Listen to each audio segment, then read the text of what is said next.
China creek. बैठो बैठो।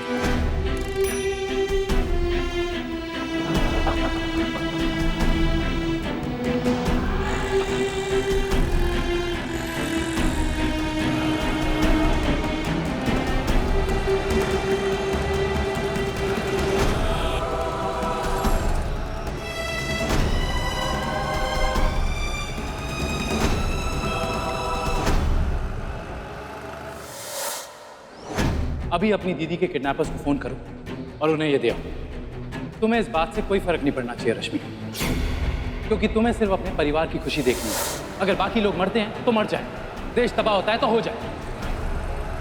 कुर्बानी, देश, फर्ज, इतने बड़े बड़े शब्दों का वजन नहीं उठा सकती मैं बस अपनी दीदी को बचाऊंगी और फिर हम चले जाएंगे दूर, यहाँ से कहीं दूर।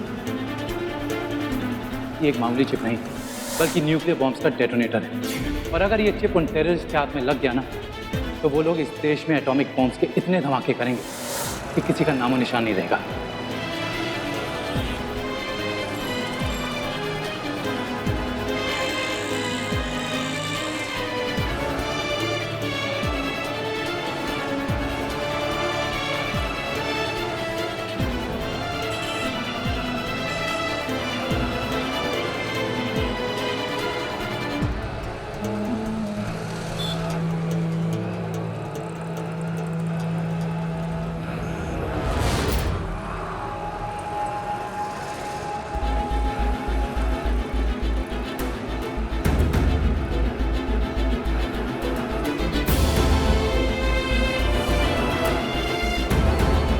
हाँ भैया। कुछ खरीदा है तेरे लिए? बड़ा प्यारा सा नेकलेस है।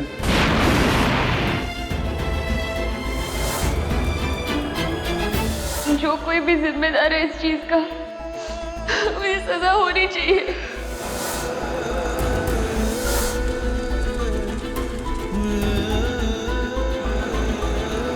एक महीने से आपकी मदद मांग रही हूँ, ना आपने कोई मदद की है ना खुद कोई इन्वेस्टिगेशन की है। आम आदमी की जान हर पल किसी खतरे में होती है, लेकिन सरकार कुछ नहीं करती।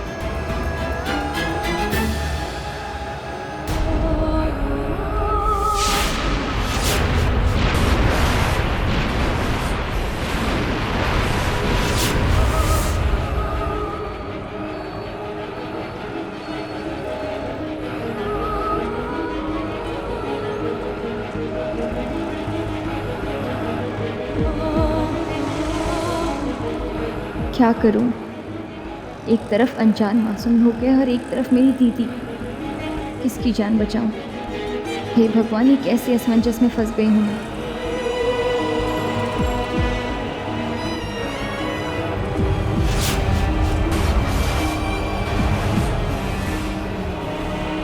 भैया रुकिए, वापस अंधेरी ले लीजिए।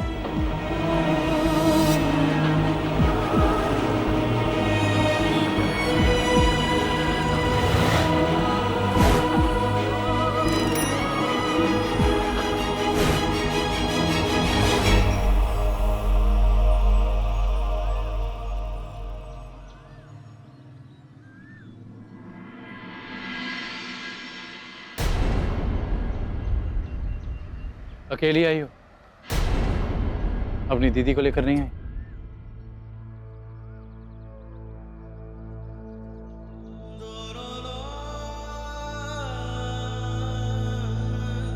मैं नहीं कर सकती।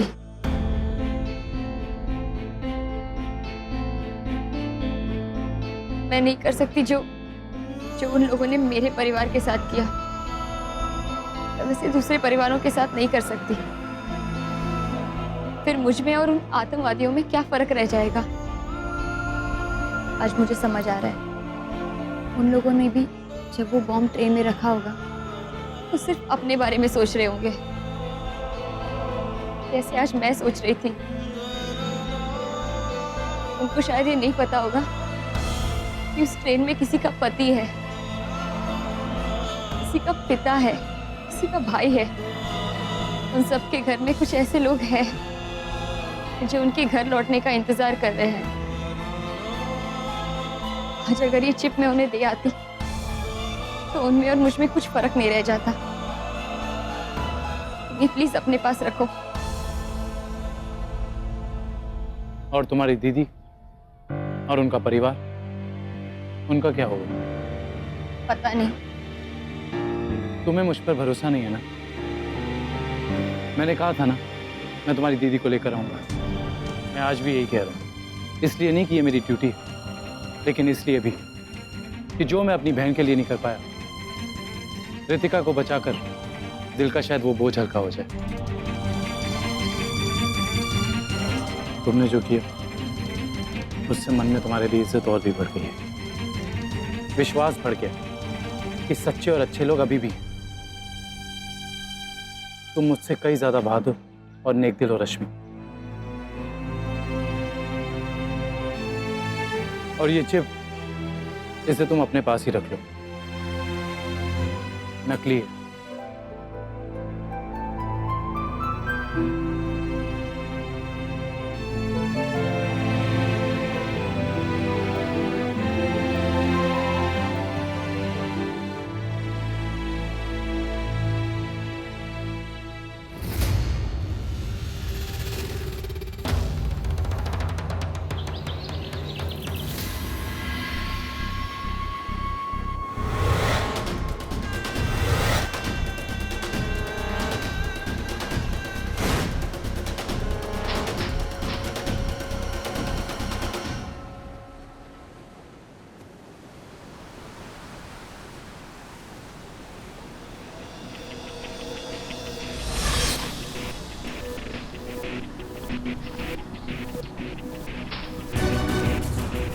जी भर के देख लो।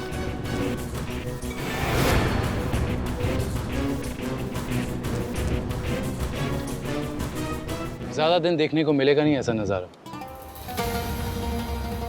बाप रे, पुलिस! अभी मुस्कुरा के कहा है, कल घबरा के कहना पड़ेगा। क्यों एक मासूम की जान के पीछे पड़े हैं आप? मैं जिसके पीछे पड़ा हूं वो मासूम नहीं, बल्कि मासूमों की जान लेती है। शाहाना मलिक, जो 16/24 शकुरबाग से है।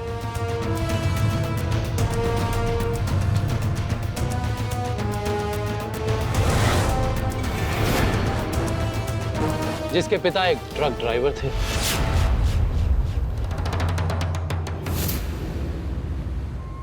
तीन बहनें थी और एक भाई, और इनमें से अब कोई नहीं है ना? कौन है ये शाहाना? I mean, जब भी आप हमें मिलते हैं उनके बारे में ही बातें करते रहते हैं। हमारी उम्र में ये बचकाने खेल खेलना अच्छा नहीं लगता। साफ साफ जंग की सच्चाई को मान लेना ही अच्छा है। और इस जंग में अगला वार मैं ही करूंगा, और वो खाली नहीं जाएगा। आपका अंदाज हमें बहुत ही पसंद आता है रणदीप जी। एकदम साफ and direct to the point. इतना ही पसंद है साफ साफ बात करना, तो अब तक लुका छुपी क्यों खेल रही थी? अपने गुंडों के पीछे छुपकर बेचारी रश्मि को क्यों निशाना बना रही हो? साफ साफ बात करना इतना ही पसंद है तो सच क्यों नहीं बता देती? अरे वाह, ये तो वही बात हो गई कि उल्टा चोर कोतवाल को डांटे। आप ही रश्मि को क्यों नहीं बता देते सच? क्योंकि रश्मि का इससे कोई लेना देना नहीं है। गलती से वो इसमें फंस गई है। हमारी इस जंग में उसे और क्यों घसीटा जाए? जंग से रश्मि को बचाना चाहते हैं? रणदीप जी, आपको तो मोहब्बत हो गई। मोहब्बत क्या है वो तुम्हें बेहतर पता होगा। मोहब्बत कर भी चुकी हो और मोहब्बत खो भी चुकी हो। मैं जानता हूं तुम्हें रश्मि की जिंदगी और मौत से कुछ फर्क नहीं पड़ता, वरना कब का उसे मार चुकी होती। ये जंग तुम्हारे मकसद और मेरे फर्ज के बीच में है, इसलिए इसका स्टैंडर्ड थोड़ा ऊंचा ही रखते हैं, इसे गिराते नहीं। दिल जीत लिया आपने हमारा। दुश्मन हो तो आपके जैसा, जिसमें दुश्मनी का मजा दुगना हो जाए और जंग का चौगुना। खुली हवा में सांस लेने के कुछ ही दिन बचे हैं तुम्हारे। जी भर के ले लो, क्योंकि बहुत जल्द मैं तुमसे तुम्हारी आजादी छीनने वाला हूं। रितिका को मैं अगले 12 घंटे में ढूंढ निकालूंगा। और अगर इन 12 घंटों में तुमने घबरा के रितिका को मार दिया तो मैं समझ जाऊंगा कि तुम कायर हो और तुमने हार जाने के डर से रितिका की जान ली। लेकिन मैं जानता हूं तुम आसानी से हार मानने वालों में से नहीं हो। इसे मेरी चेतावनी मत समझना, ये मेरा वादा है। मैं इस खेल को अब खत्म करके ही रहूंगा, तुम चाहो या ना चाहो।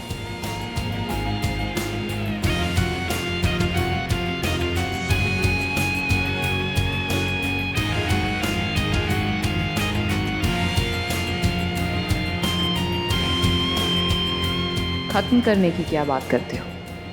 खेल तो अभी शुरू हुआ है रणदीप। जब आत्मविश्वास की कमी होती है तो सिर्फ विश्वास ही आगे लेके जाता है, वरना मेरी जैसी साधारण घर की लड़की वो सब नहीं कर पाती जो मैं आजकल कर रही हूँ। एक तरफ है मेरी भाभी और मिट्ठू, जो मेरे परिवार का वो हिस्सा है ये मेरी जरूरत है, और दूसरी तरफ मेरी दीदी जिनकी जान को खतरा है। और ऐसा भी नहीं है कि दोनों के बीच कोई चुनाव है। ना मैं भाभी और मिट्टू के बारे में सोचकर दीदी को खोजना बंद कर सकती हूँ, और ना ही मैं दीदी की जान के बदले लाखों करोड़ों मासूम लोगों की जान कुर्बान कर सकती हूँ। मैं अच्छाई का साथ देना चाहती हूँ, वो करना चाहती हूँ जो सही है, लेकिन वो करने के लिए मैं अपने परिवार वालों को खो नहीं सकती। भगवान मुझे सही रास्ता दिखाइए, मेरी मदद कीजिए।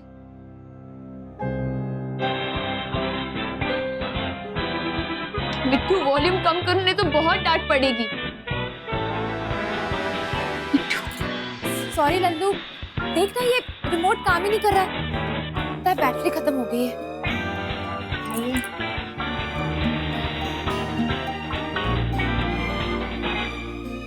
कोई बात नहीं, मैं यहीं से वॉल्यूम कम कर दूंगी। इसकी बैटरी डलवानी पड़ेगी। भाभी, आज बहुत अच्छा लगा आपको इतना खुश देखकर। है ना, मैंने तय कर लिया, जैसे पहले टीवी देखा करती थी ना, अब रोज देखूंगी। और स्पेशली जब से मैंने कल से वो के नए शो सावित्री का प्रोमो देखा है, पता है कितना अच्छा शो है। अरे वो देख, उसी का प्रोमो है। वो आ रहा है। घनघोर अंधेरा है उसकी ताकत। वो लोगों की उम्र चुरा लेता है और हजारों साल बाद फिर से लौट आया है वो। सत्या, मौत से टकराती एक प्रेम कहानी, सावित्री। देखा है ना, काफी इंटरेस्टिंग शो। कल से रोज देखूंगी।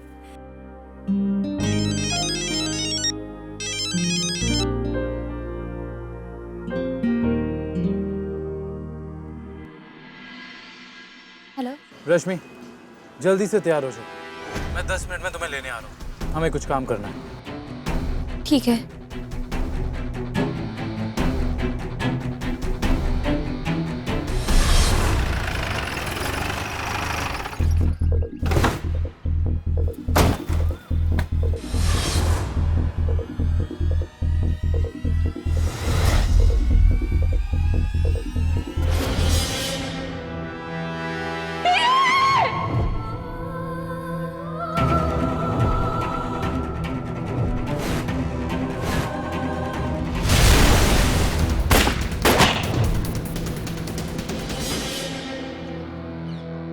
हम यहाँ क्यों आए हैं? उस दिन उन्होंने एक प्लान बनाया पेंडेंट हासिल करने का, और तुम्हें और रितिका को अपने रास्ते से हमेशा हमेशा के लिए हटाने का। लेकिन उनकी बदकिस्मती और हमारी खुशकिस्मती कि हमने उनका प्लान कामयाब नहीं होने दिया। ऐसे में जल्दबाजी में उन्हें भागने का फैसला लेना पड़ा, और अक्सर गुनहगार ऐसे मौकों पर कोई ना कोई सबूत पीछे छोड़ जाता है, ऐसा कुछ जो हमें हमारी मंजिल तक पहुंचाने में मदद करे। रश्मि, मैं जानता हूं कि तुम्हें यहाँ आके बहुत तकलीफ हो रही होगी, लेकिन तुम्हें ये करना होगा। हिम्मत रखो, क्योंकि तुम कर सकती हो। बस इस बात को मानने की देर है।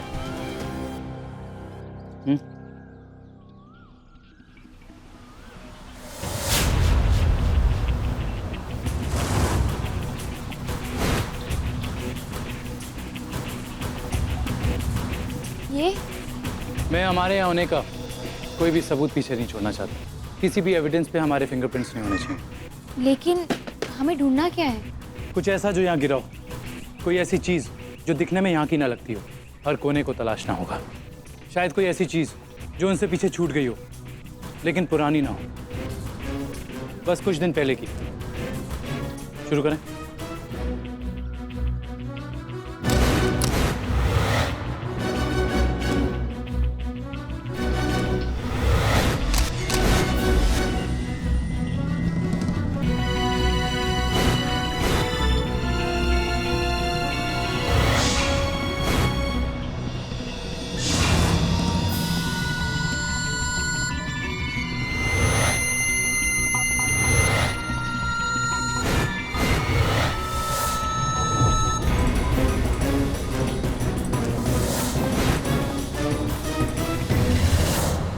रणदीप, ये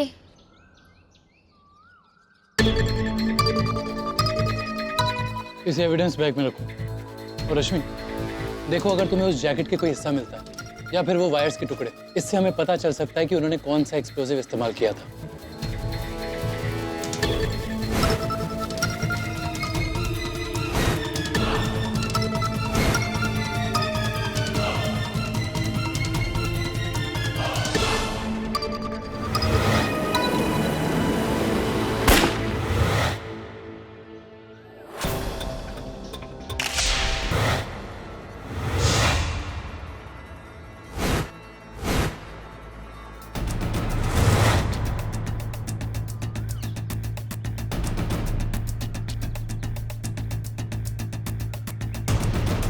एक मिनट रश्मि, ये हमारे काम की चीज है। ये क्योंकि अगर ये पुराना होता तो अब तक सिल गया होता, या कीड़े अब तक बाहर का कागज खा चुके होते। लेकिन ये नया है और इस पे गोल्डन गेट होटल का नाम भी लिखा है।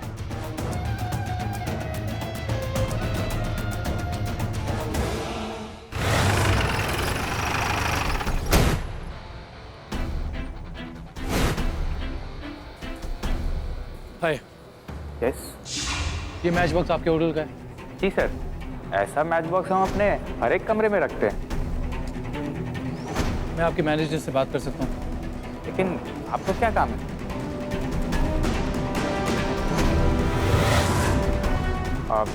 मैं उन्हें अभी कॉल करता हूँ।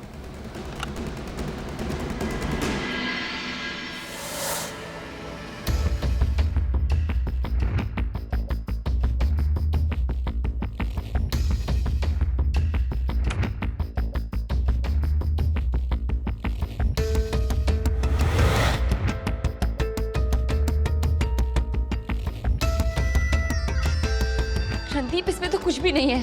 पिछले 2 हफ्ते की फुटेज देख चुके हैं। लेकिन देखिए, फुटेज हम किसी को नहीं दिखा सकते हैं। और आप हमें हमारा काम करने दीजिए। सर, ये बिल्कुल नॉर्मल फुटेज है और आप इसमें हमारे होटल को क्यों इन्वॉल्व कर रहे हैं? बेकार में हमारे होटल का नाम खराब होता है। और वैसे भी ये सब देखते देखते रात हो जाएगी। अगर आप फास्ट फॉरवर्ड भी करें तो भी ये आज नहीं खत्म होगी। और मैं आपको पूरा यकीन दिलाता हूँ कि आप जैसा कह रहे हैं वैसे चेहरे की तो कोई औरत यहाँ नहीं आई थी। हमें हमारा काम करना है।